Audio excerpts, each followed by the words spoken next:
So my dear student, next question हमारे पास में क्वेश्चन नंबर 33 है। क्वेश्चन में given the solid body rotate about stationary axis so that the rotation angle theta varies with time. Theta is equal to 6t minus 2t cube radian, है ना। मतलब theta चूंकि time variable है, time पे depend कर रहा है, और उसका एक्सप्रेशन है 60 माइनस 2t क्यूब। हमको फाइंड करना है angular acceleration at moment when body stop.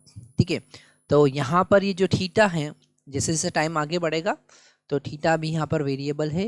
एक अगर इसका हम ओमेगा फाइंड करें, अगर हम एंगुलर वेलोसिटी फाइंड करें तो हमें पता है कि इसे डिफरेंशिएट करना पड़ेगा, और वो होगा 6 माइनस ये 6t²।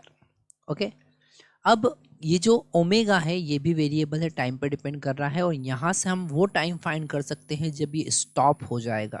ओके, तो when omega equal to 0 means ये स्टॉप हो जाएगा, और उसी टाइम पर हमें एक्सेलरेशन फाइंड करना है। तो यहाँ पर अगर हम 6 माइनस 6t² को 0 पुट करते हैं तो यहाँ से हमको मिलता है t equal to 1 second. Okay, वैसे तो प्लस माइनस 1 सेकेंड मिलेगा, पर नेगेटिव टाइम हम ओमिट करेंगे, तो 1 सेकेंड, क्योंकि टाइम नेगेटिव नहीं होगा। t इक्वल टू 1 सेकेंड हमको मिला। अब इस पर हमको अल्फ़ा कैलकुलेट करना है, और अल्फ़ा हमको पता है कि D omega by D T होता है।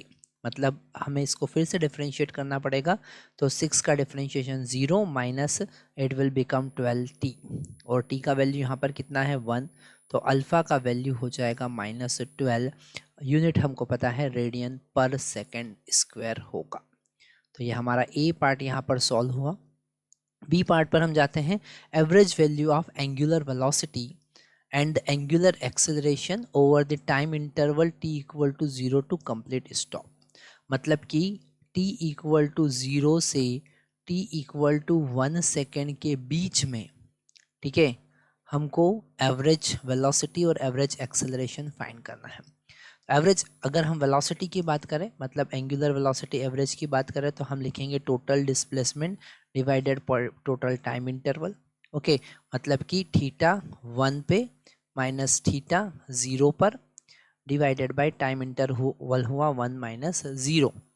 तो थीटा का वैल्यू 1 पर कितना है, यहाँ पर हम t इक्वल टू 1 पुट कर फाइंड कर सकते हैं। यहाँ कलर चेंज कर लेंगे तो आपको थोड़ा ईजी होगा।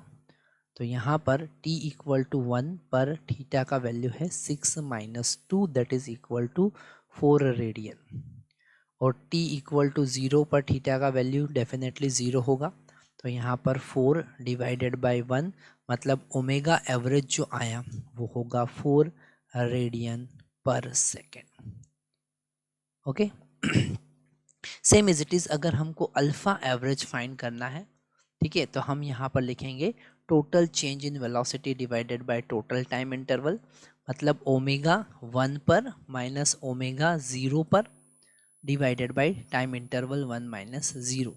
तो हमें यहाँ सर ये जो ओमेगा का एक्सप्रेशन हमको मिला है, फिर से हम कलर चेंज कर लेंगे, तो इस ओमेगा के एक्सप्रेशन से ही हम ओमेगा फाइंड करेंगे 1 पर। तो ओमेगा 1 पर कितना होगा 6 माइनस 6, मतलब कि हमको तो पता ही है वो 0 हो गया। और ओमेगा 0 पर कितना होगा, वो होगा 6, क्योंकि यहाँ पर t का वैल्यू 0 पुट करेंगे तो t इक्वल टू 0 पर ओमेगा का वैल्यू 6 आया। मतलब 0 माइनस 6 डिवाइडेड बाय 1, मतलब -6 radian per second square. Okay, ये हुआ हमारा एंगुलर एक्सेलरेशन एवरेज।